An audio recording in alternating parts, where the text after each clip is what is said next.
On our wedding anniversary, my husband walked in with a girl young enough to be our daughter.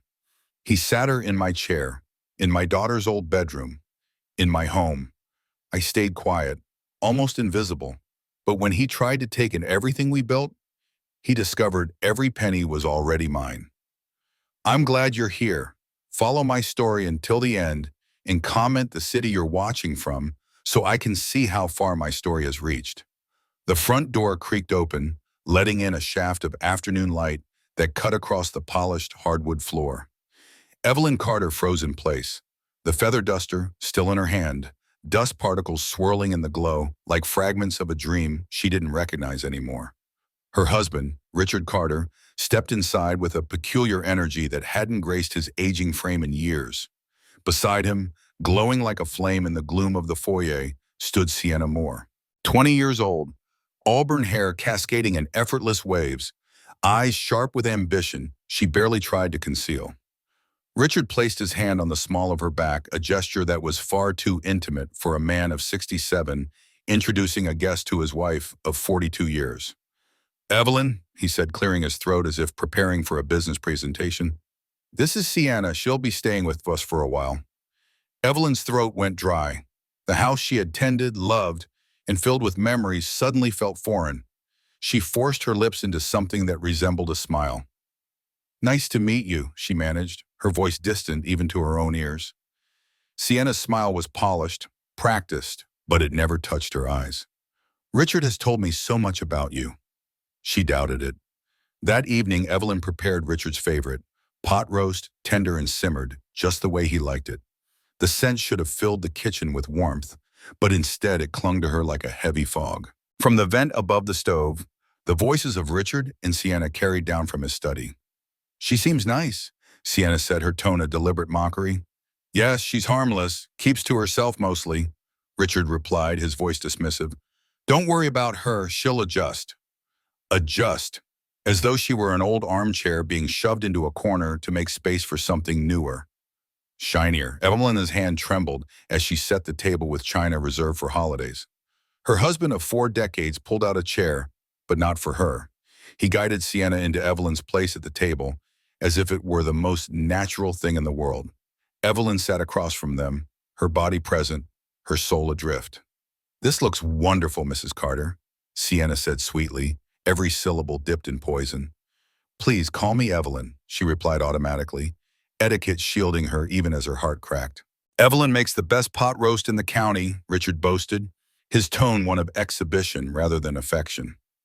The evening passed in a haze of laughter that excluded her, a duet where she was nothing but an unwilling audience.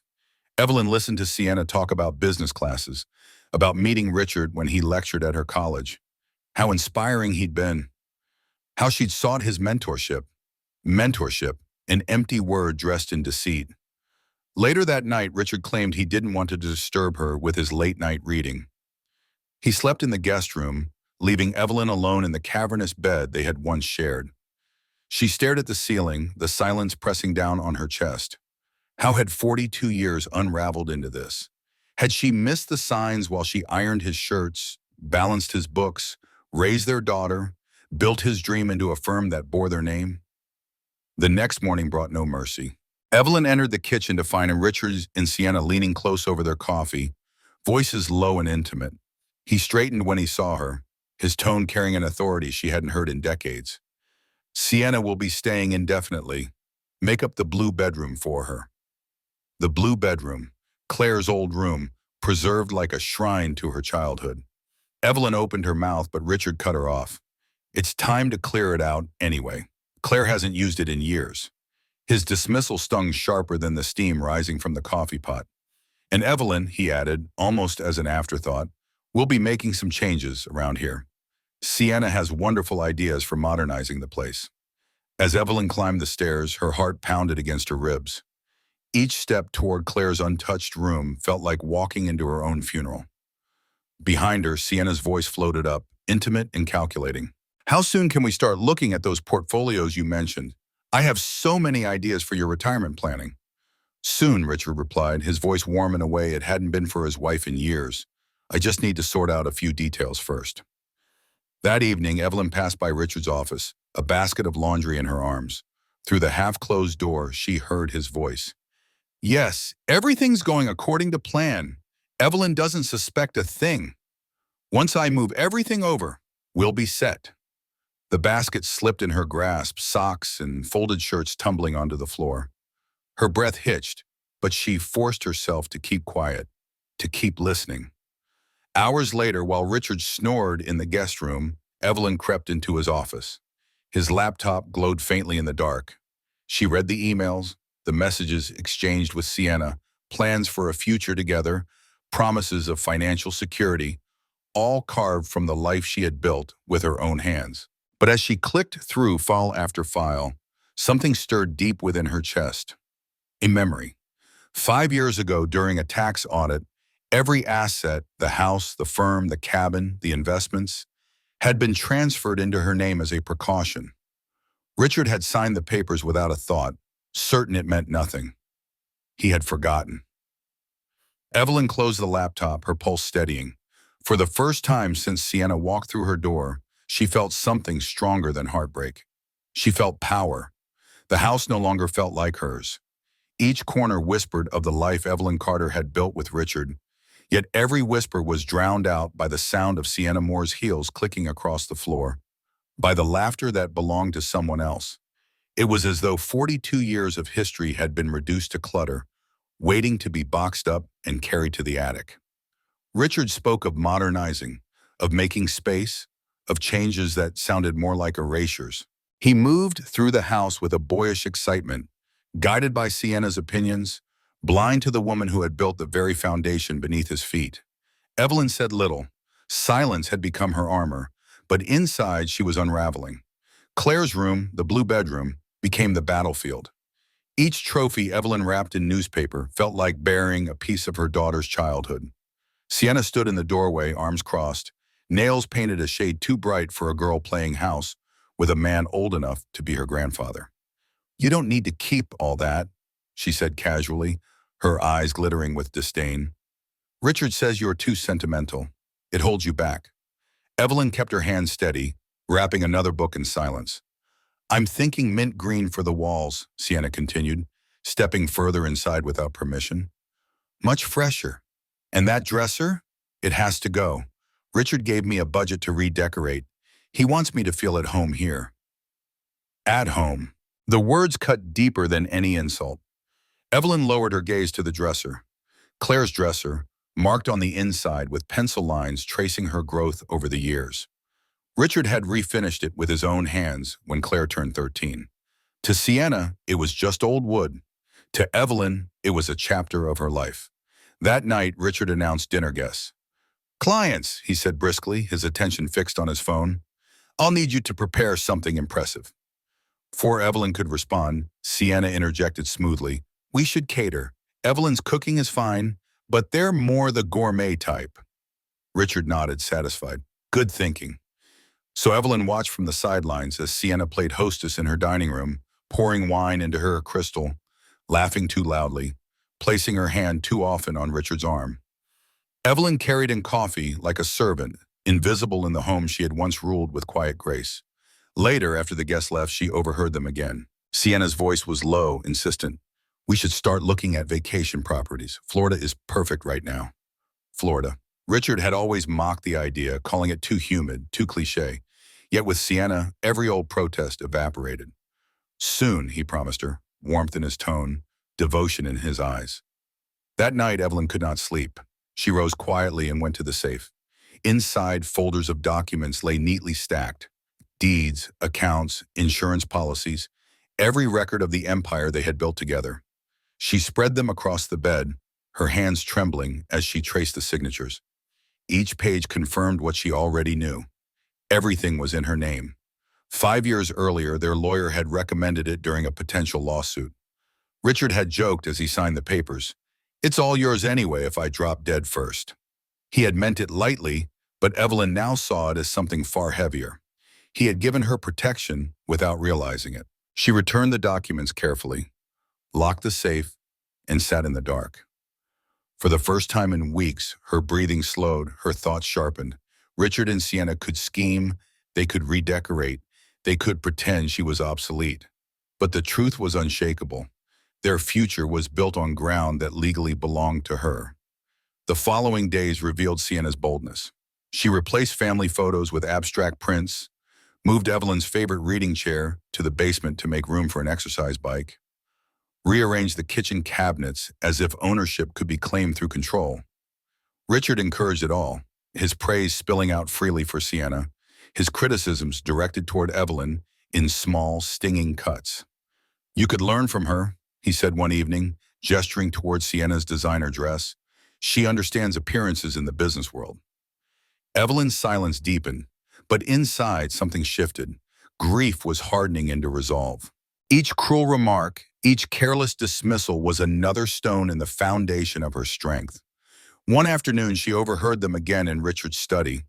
Sienna's voice was sharp, no longer the honeyed tones she used in his presence. "You promised we'd start moving things by now. Are you stalling?" "These things take time," Richard replied, defensive. "There are tax implications." "Or maybe Evelyn is becoming a problem," Sienna pressed. "No," Richard said quickly. "She doesn't question anything. She trusts me completely." Evelyn stifled a bitter laugh in the hallway. He was right. She had trusted him for decades. But that trust had been buried the moment Sienna crossed the threshold. That evening, Richard announced his grand plans to modernize the house. New furniture, new appliances, even demolishing walls to create an open concept. Evelyn simply nodded. Her compliance seemed to confuse him, but he didn't press. Inside, however, she was already planning. She moved through this house like a ghost, agreeing to everything, speaking only when spoken to, while her mind documented each detail, every word, every betrayal. She began taking afternoon walks, unremarkable to Richard and Sienna, who welcomed her absence. What they didn't know was that those walks led her to Margaret Dawson's office. Margaret, her friend since college, now one of the sharpest divorce attorneys in the county. Evelyn laid out her notes, her quiet observations, the emails she had discovered. Margaret's jaw tightened as she read. "This is elder abuse," she said firmly. "Emotional manipulation, financial exploitation. He hasn't taken anything yet, but it's clear what he intends." Evelyn folded her hands, her voice calm. "He can't take anything. Everything is in my name." Margaret leaned forward. "And what happens when he remembers that? Or when he pressures you to sign something?" The thought chilled Evelyn to the bone. She accepted the notebook Margaret slid across the desk. "Document everything," Margaret instructed. "Dates, conversations, changes in the house. Build your case brick by brick." "And Evelyn," her voice softened, "be careful." Evelyn returned home that evening to the sound of Sienna humming in the kitchen. Her back turned as she rearranged the spice rack. Evelyn set down her purse, her expression composed. She said nothing, only watched. Let them think she was beaten. Let them believe she had no fight left. Every betrayal had a limit, and Evelyn was slowly approaching hers. Imagine sitting at your own dinner table and realizing you are nothing more than a ghost. That was Evelyn Carter's reality. Each evening, as candles flickered and plates clinked, she watched Richard and Sienna share private jokes, hands brushing, eyes glowing with conspiratorial warmth. Her presence was tolerated, not cherished. She was the shadow that served the food, the echo that kept the house tidy. Sienna grew bolder with each passing day. She redecorated without asking, her expensive tastes scattering through the house like invasive weeds. Family portraits disappeared, replaced by glossy prints that meant nothing. Evelyn's reading chair, the one where she had spent countless evenings with books and tea, was shoved aside for a sleek exercise bike Sienna ordered online. Even the kitchen cabinets, her sacred domain, were rearranged by manicured hands that had never known the weight of real labor. "We need to modernize this place," Sienna said one afternoon, her tone dripping with disdain. "Everything here is stuck in the past, just like—" She stopped herself, but the damage was done. "Just like you." Richard stood behind her, nodding. "She's right, Evelyn. It's time for change." Evelyn pressed her lips together and turned back to the stove. The air smelled of simmering broth, yet to her it carried the acrid scent of betrayal. Her silence was not weakness, it was strategy. Every evening she endured their whispers about investments, their thinly veiled plans for a future that erased her entirely. She sat through Richard's new habit of criticizing details he had once praised. Her clothes too plain, her hairstyle outdated, the way she folded his shirts wrong. Each jab landed like a splinter, small but relentless. "You could learn from Sienna," Richard remarked one evening as she entered the room wearing a gown that cost more than Evelyn's monthly grocery budget. "She understands how important appearances are in the business world." The irony seared her. Evelyn had been there in the beginning, answering phones, balancing books, saving every dollar when their firm could barely afford electricity. But those memories had faded for Richard, replaced by Sienna's youth, ambition, and dangerous charm. Evelyn kept walking, her expression unreadable. Inside, her resolve grew sharper. Her secret meetings with Margaret Dawson became her lifeline. Margaret's words echoed in her mind. "Document everything. Be patient. Build your case." Evelyn filled notebook pages with details. The date Richard announced the cabin might be sold. The evening Sienna mocked her sentimental nature. The moment Richard referred to their bedroom as if it were no longer hers. Every insult became evidence. Every slight another nail in the coffin of his lies. Still, the ache lingered. The cabin at the lake had been their refuge for decades. Evelyn had painted its shutters herself, taught Claire to swim in its cool waters, scattered her parents' ashes along its quiet shore. And now, over a dinner table that no longer felt like hers, Richard announced, "Sienna thinks we should sell the cabin, use the money for investments she's been researching." Evelyn's knife pressed steadily into her chicken. "If you think that's best," she murmured, keeping her tone flat, even as her chest constricted. Richard beamed at Sienna triumphant. "See? I told you she'd understand." Evelyn lowered her gaze, but inside her fury ignited. To them, she was a relic. To herself, she was becoming something else entirely. Nights were the worst. Richard now slept in the master bedroom alone, claiming he needed the attached office for his late-night work. More likely, he needed proximity to Sienna's new room down the hall. Evelyn retreated to what had once been her sewing room, now hastily transformed into a guest suite. She lay awake, listening to the creaks of a house that no longer felt like home, listening to the muffled laughter she wished she could silence. Yet beneath the grief, another sound stirred, a steady pulse of determination. Richard and Sienna believed she was broken, too fragile to fight. They had mistaken her silence for surrender, and that would be their undoing. On a gray September morning, Evelyn paused by the window as Richard and Sienna huddled over real estate listings. She caught fragments of their conversation. "The cabin should fetch at least $400,000, Sienna said, tapping her finger against the spreadsheet. "That gives us enough to restructure the portfolio and put a down payment on the condo in Naples." Naples, Florida, a life Richard had once dismissed, now reimagined through Sienna's eyes. Evelyn's hands tightened around her coffee cup. The porcelain burned her skin, but she didn't flinch. She placed the cup down quietly, turned, and walked away. They didn't notice. They never noticed. But the day was coming when they would. This wasn't the end of Evelyn Carter's story. It was the beginning of her awakening. And if you want to know how a woman stripped of dignity can rise from the ashes of betrayal, stay with this story. Because the reckoning is closer than anyone realizes. Like, share, and subscribe so you don't miss what comes next. Evelyn Carter mastered the art of invisibility. She moved through her own house like a shadow, quiet and compliant, never arguing when Richard or Sienna demanded changes. To them, she was a relic, faded, harmless, powerless. But behind her silence, she was building something stronger than they could ever imagine. Her afternoon walks became her alibi. Richard and Sienna hardly noticed when she left, too consumed with their whispered plans and extravagant shopping trips. They thought she was wandering the neighborhood to clear her mind, perhaps too broken to do anything else. In truth, every step carried her closer to Margaret Dawson's office. Margaret's sharp eyes scanned the notes Evelyn brought, each entry precise with dates and details. "This is good," Margaret said, her voice steady. "You're documenting the pattern, emotional manipulation, financial schemes, isolation. It will matter when the time comes." Evelyn nodded. "He hasn't taken anything yet. He can't. Everything is in my name." That's true, Margaret agreed, though her tone carried caution. But the danger lies in what happens if he pressures you to sign. You need to be ready. Evelyn accepted the notebook Margaret slid across the desk. Be thorough, be patient, and Evelyn, be careful. Back at the house, she returned to her role with chilling precision. She prepared meals no one praised, cleaned rooms Sienna immediately rearranged, and endured the smug comments that dripped from the younger woman's lips.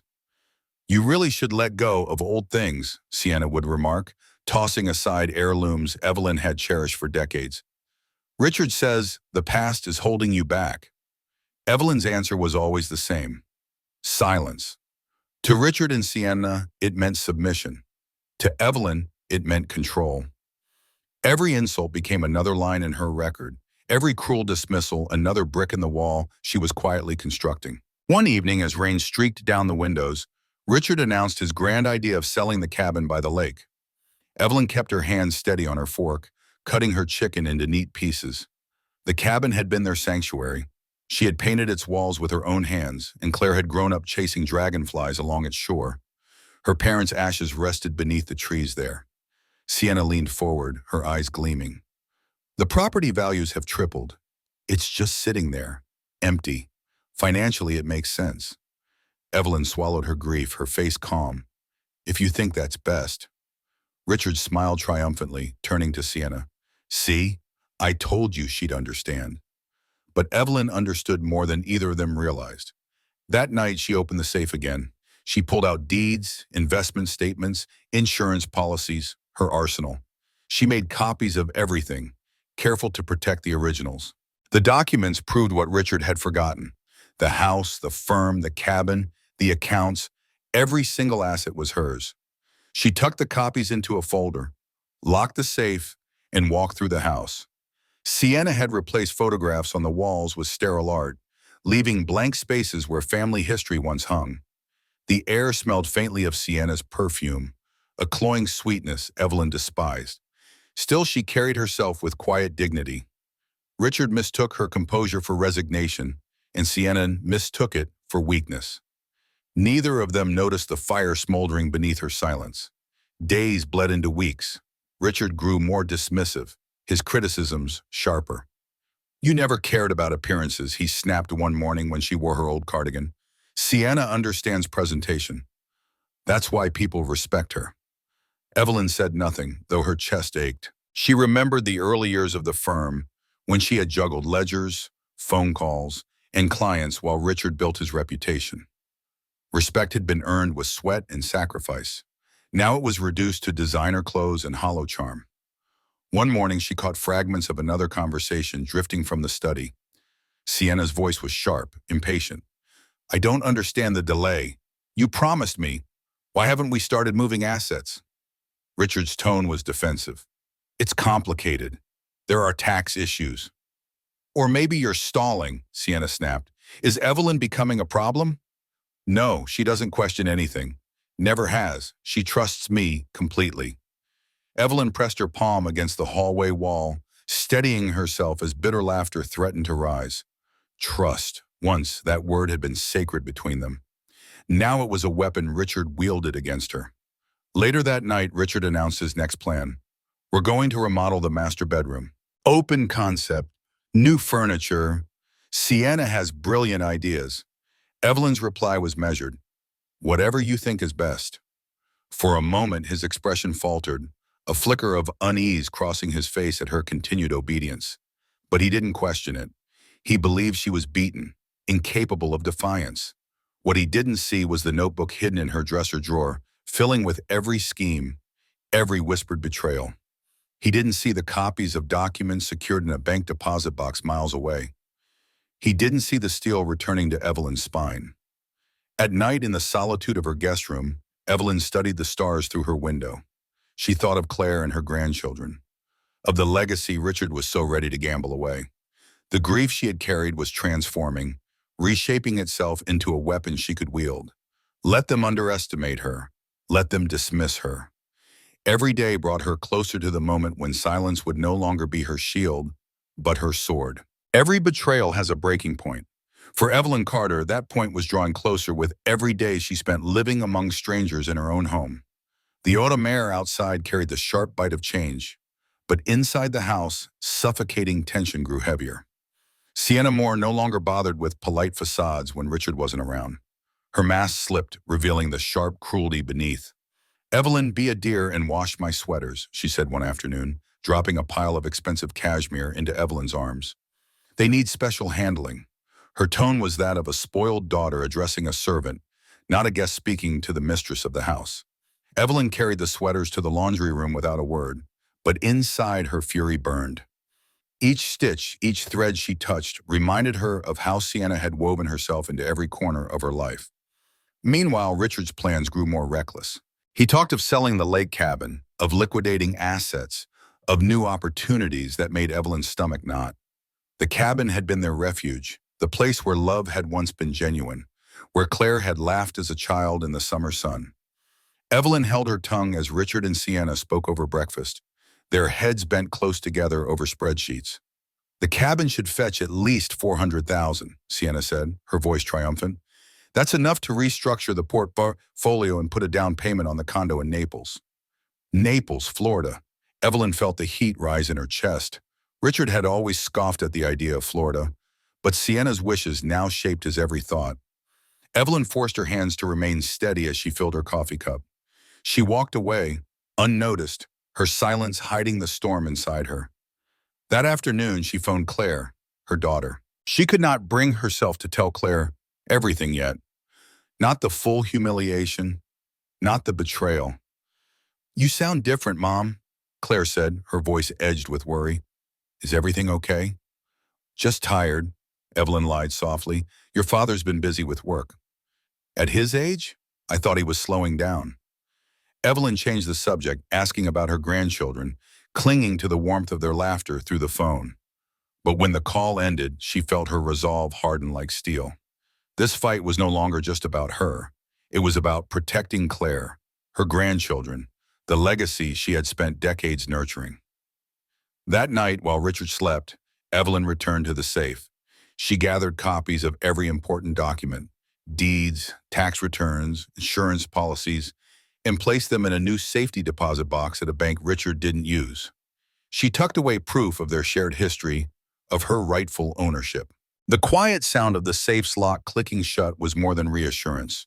It was preparation. Her walks to Margaret Dawson's office became longer, filled with details she collected like ammunition. She recorded conversations where Richard and Sienna discussed sidelining her, photographed changes to the house that erased her presence, and tracked Richard's growing financial recklessness. Margaret's approval was steady but cautious.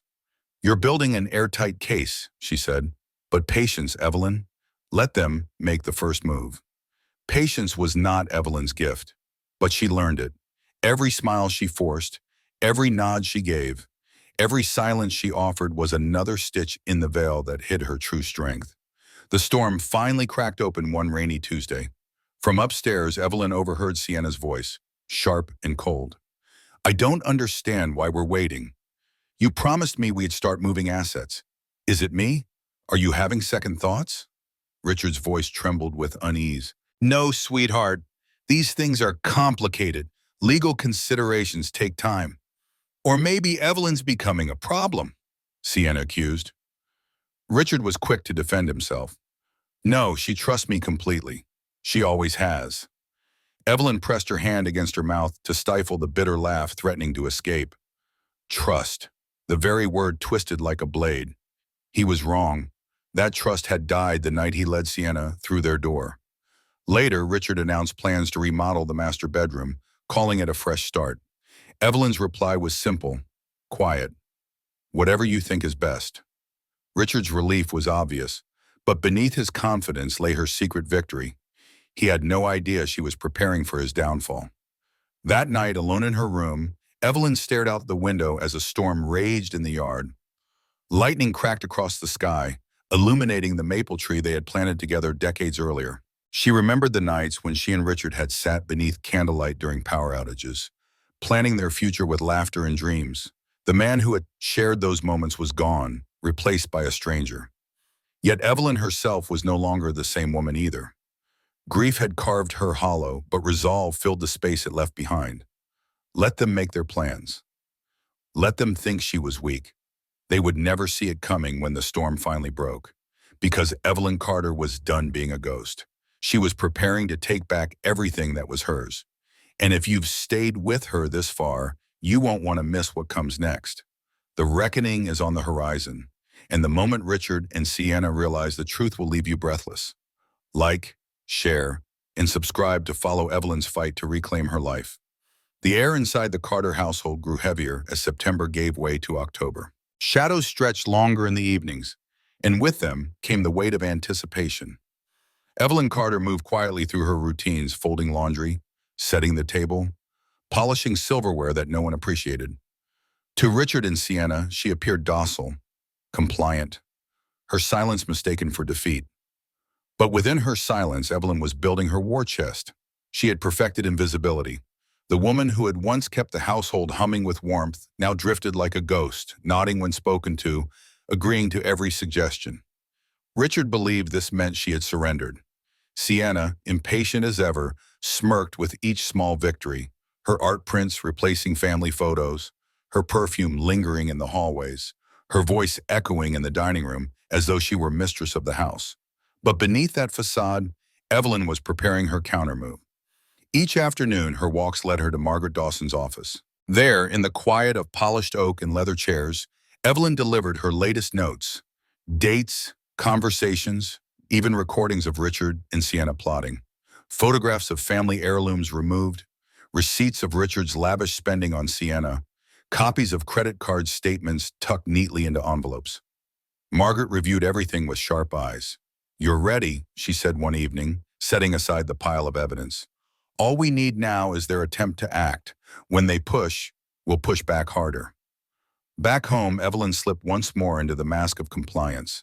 She served meals with hands that no longer trembled, her composure unnerving in its calmness.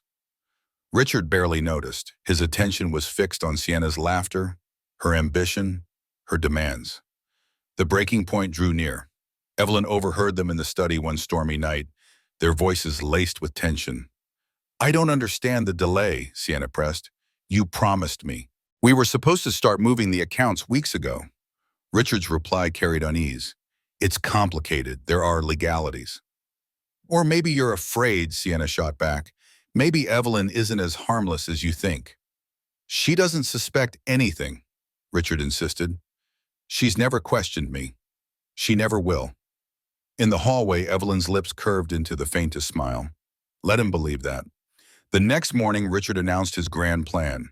"We're meeting Harold Green on Friday. He'll help us restructure everything, investments, accounts, even the house. Once it's settled, we'll finally have what we need to move forward." Sienna's eyes gleamed, hungry with anticipation. Evelyn simply nodded, her face composed. Richard looked relieved, mistaking her silence for acquiescence. He had no idea that Harold was already in her corner, prepared to deliver a truth that would shatter every illusion. Days leading up to the meeting felt like a countdown. Richard spent hours on the phone, whispering into the receiver as if secrecy could protect him. Sienna paraded her new navy suit with gold buttons, practicing her professional smile in front of the mirror, rehearsing the role she believed she was about to claim. Evelyn, meanwhile, was steady.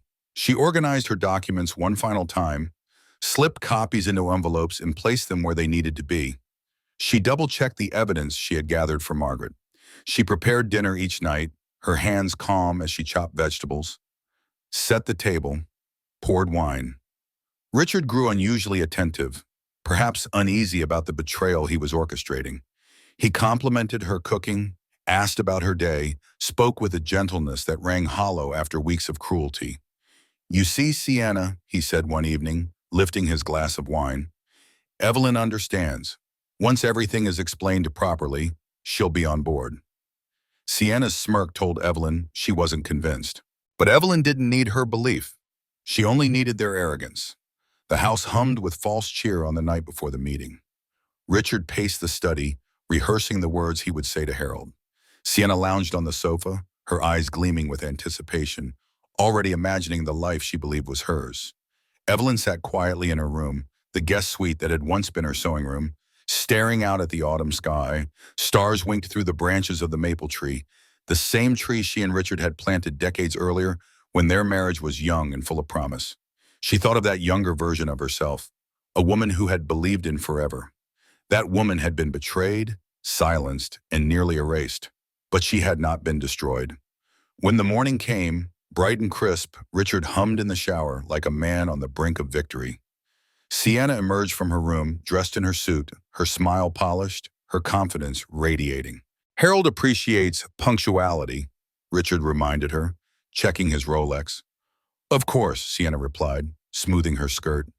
First impressions are everything. Evelyn busied herself in the kitchen, placing mugs on the counter, her face serene. She didn't look up when Richard paused in the doorway, a flicker of hesitation crossing his face. We'll talk when I get home, he said softly. About the future, about arrangements.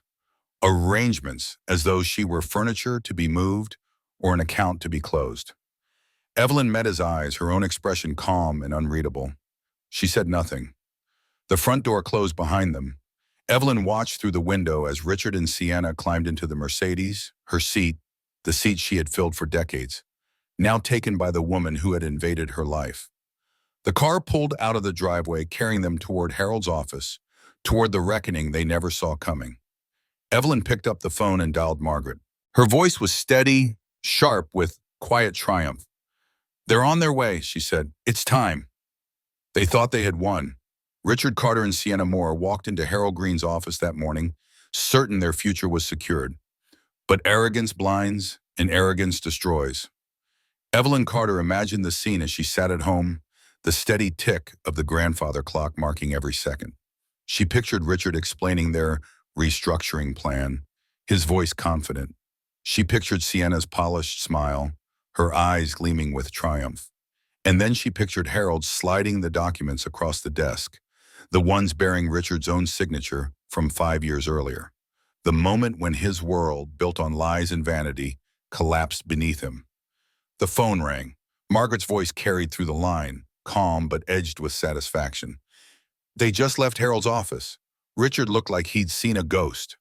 Sienna stormed out before the meeting even ended. They're heading your way. Evelyn hung up slowly, her pulse steady.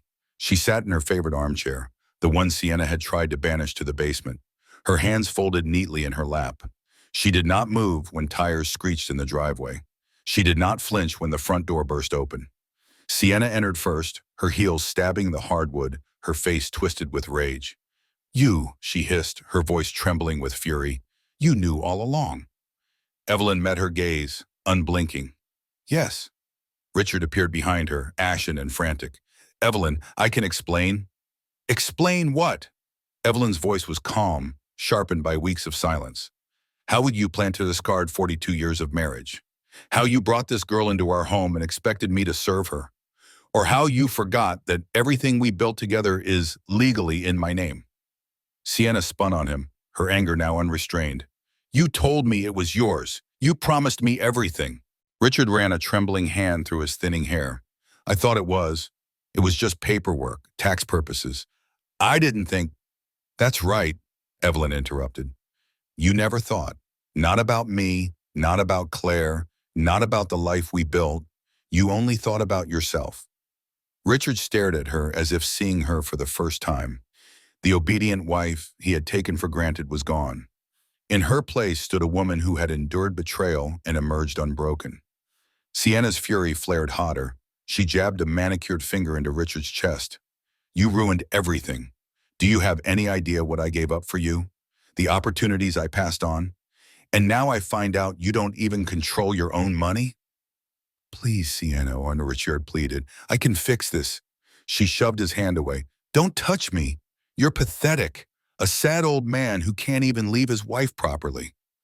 Her eyes cut back to Evelyn, filled with venom. And you manipulative old witch, you pretended to be helpless while you watched us plan. Evelyn's voice was quiet but steady. I didn't pretend. You both saw what you wanted to see. You saw weakness because it suited your plans. You never bothered to look deeper. Richard collapsed onto the sofa, burying his face in his hands. Evelyn, we can work this out. We can start over. Evelyn rose from her chair, her back straight, her voice unyielding. There is no starting over. You threw away our marriage the moment you brought her into this house. Now you'll live with the consequences. Sienna laughed, bitter and sharp. There's nothing left to cash out, Richard. She owns everything. I'm not staying for this disaster. She grabbed her purse, her heels striking the floor like gunshots as she stormed toward the door. Wait! Richard scrambled after her. Don't go. We can fix this. She yanked her arm free. Love doesn't buy the life you promised me, and you can't even give me that. The door slammed, the sound reverberating through the house like a final verdict. Through the window, Evelyn watched Sienna climb into a waiting car without a backward glance. Richard stood frozen, staring at the closed door as if his world had ended. When he finally turned to Evelyn, his face was hollow, his voice broken. She'll come back, once she understands. The situation? Evelyn's words cut like ice. The situation is that you tried to steal from me. You humiliated me. You betrayed me. That's the situation. Richard's shoulders sagged. He whispered, I didn't mean to hurt you. A laugh escaped Evelyn, low and bitter. And yet here we are. Silence filled the room, thick and suffocating. Evelyn looked at the man she had once loved, the partner she had built a life with, and saw only a stranger. She straightened her spine, her decision firm. Pack your things, Richard. Margaret will have divorce papers ready tomorrow. You can stay at the condo until you find somewhere permanent. His eyes widened in disbelief. You're throwing me out after everything we've been through? No, Evelyn said, her voice calm, final. You threw us out weeks ago. You just didn't bother to tell me. The storm that had been building inside her had broken at last. The fall was his, not hers. And Evelyn Carter, once invisible in her own home, now stood firmly in the light of her own strength. This is not the end of Evelyn's story. It is only the beginning of her freedom. If you've been moved by her fight, stay with this journey. Like, share, and subscribe so you don't miss how she rebuilds her life after betrayal. The best is yet to come.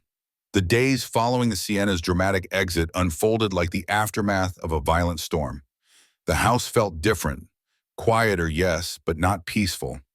The silence was heavy, punctuated by the faint creaks of a man pacing rooms he no longer owned in spirit or in law. Richard Carter wandered aimlessly, his face drawn and pale. The vitality that Sienna had briefly ignited, now extinguished. Evelyn Carter watched him with detached calm. The man who had once been her partner looked like a stranger lost in the ruins of his own arrogance. Margaret Dawson worked swiftly. Papers were drawn, details sharpened, terms made precise. You could take everything, she told Evelyn one morning as autumn light spilled across her desk. The house, the cabin, every cent of the accounts. Legally, you are entitled. Evelyn shook her head. I don't want everything. I just want peace. When the divorce was finalized on a crisp autumn morning, Evelyn's hand did not tremble as she signed the papers. Richard sat across from her, shoulders hunched, his once commanding presence reduced to something fragile. Margaret handed Evelyn the final documents. She had secured the house, the cabin, and the majority of their investments. Richard was granted enough to start over, but far less than he had expected. Evelyn glanced at him only once, noting the grief etched into his features. There was no triumph in her heart, only a weary kind of freedom. The house was hers now, truly hers.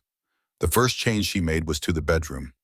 The king-sized bed where she had once lain alone in the vast emptiness was gone, replaced with a plush queen dressed in soft linens of her choosing. She painted the walls seafoam green, a shade Richard had always dismissed. The color made her smile each morning when she opened her eyes. The second change came with Claire. When Evelyn finally told her daughter the truth, the conversation was long and jagged with disbelief and anger. Claire's tears spilled freely. How could he do this to you? To us? Evelyn's voice was quiet, steady. People change, or maybe they don't change at all. Maybe they simply reveal who they have been all along. Within a week, Claire arrived with her husband and children. Together, they tore down the remnants of Sienna's presence. The sterile art, the rearranged furniture, the empty walls stripped of memory. They painted, they planted, they filled the rooms with laughter that Evelyn had missed more than she realized. The garden bloomed again, not just with flowers, but with new life. The third change was for herself. She returned to something she had given up long ago, her art. At 66, she enrolled in classes at the community college, her hands remembering the joy of brushstrokes, her mind rekindling the pleasure of creation. Hours slipped away as she painted landscapes of the lake cabin, skies lit with sunset, waters rippling with memory. 6 months after the divorce, her work hung in a small exhibition at the college gallery. The opening night shimmered with quiet pride. Friends, neighbors, even a few of Richard's former clients came to see her art. Some purchased pieces, others offered words of admiration. Evelyn stood among them, not as someone's wife, not as someone's discarded relic, but as herself, an artist rediscovering her own voice. She did not invite Richard, yet he came anyway. She noticed him at the back of the gallery, older and grayer than she remembered, watching her with eyes that carried something close to respect. Their gazes met briefly. He nodded once, then slipped out before she could decide if she would acknowledge him. Later that night, curled in her reading chair by the fire, Evelyn received a call from Margaret. "How was the exhibition?" her friend asked warmly. "It was lovely," Evelyn said, her voice soft with contentment. "Richard showed up." Margaret paused. "And how did that feel?" Evelyn thought for a moment. "Like watching a movie about someone else's life. I recognized the characters, but I didn't feel connected to the story anymore." Margaret chuckled.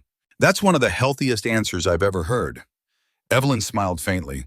"I had a good lawyer and an even better friend." The conversation drifted toward lighter topics. Margaret's daughter's college plans, Evelyn's next trip to see Claire, the book club they had joined. The rhythm of normal life was returning, weaving itself around Evelyn like a new tapestry. The hardest change was learning to be alone without being lonely. For decades, her life had revolved around Richard's needs, his preferences, his schedule. Now her days belonged entirely to her. Some mornings she ate breakfast at noon. Some nights she stayed up painting until dawn. She discovered she liked spicy food, something Richard had always refused. She developed a passion for foreign films he once called pretentious. Bit by bit, she unearthed the woman who had been buried under the title of wife. Evelyn Carter was not the same woman who had watched her husband walk through the door with another woman on his arm. That Evelyn had been silenced, betrayed, nearly erased. The Evelyn standing now, brush in hand, laughter of grandchildren echoing in her ears, was someone entirely new. Her story of survival was no longer about Richard's fall. It was about her rise. A year after her marriage ended, Evelyn Carter stood at the edge of her garden, watching sunlight filter through the branches of the old maple tree she and Richard had planted decades ago. Its leaves glowed with gold, swaying gently in the autumn breeze. And for the first time in years, she felt no weight pressing against her chest. The house behind her no longer carried the scent of betrayal or the echo of Sienna's voice. It was filled with laughter, art, and the quiet peace of belonging once again. Inside, canvases lined the walls, each one capturing pieces of Evelyn's journey. Stormy skies, wild oceans, serene meadows. Her small exhibition at the community college had blossomed into something larger. A local gallery had offered to display her work permanently, and a handful of collectors had reached out, praising her ability to capture both sorrow and hope in a single brushstroke. Evelyn had not painted for fame or money, yet both had come in small, unexpected ways. What mattered most was that her art had given her voice back. Her family remained her anchor. Claire and the children visited often, filling the house with noise that chased away any lingering ghosts. The blue bedroom, once desecrated by Sienna, now belonged to Evelyn's grandchildren, its walls freshly painted in a cheerful yellow chosen by the children themselves. They spent summer afternoons at the lake cabin, swimming and roasting marshmallows, just as Claire had when she was young. Evelyn stood on the porch those evenings, wine glass in hand, her heart swelling at the sight of the life she had fought so hard to preserve. One morning an envelope arrived in the mail. The handwriting was familiar, Richard's. Evelyn hesitated before opening it, her breath catching. Inside was a letter written in shaky penmanship. "Evelyn, there are no words to undo what I've done. I don't expect forgiveness. I just want you to know that I see it now, the truth, the pain I caused, the years I threw away. I hope you found happiness without me. I'm sorry." Richard. She read it twice, then folded it carefully and placed it in a drawer. There were no tears, no anger, only a quiet acceptance that the man she had once loved was gone, and the apology came far too late.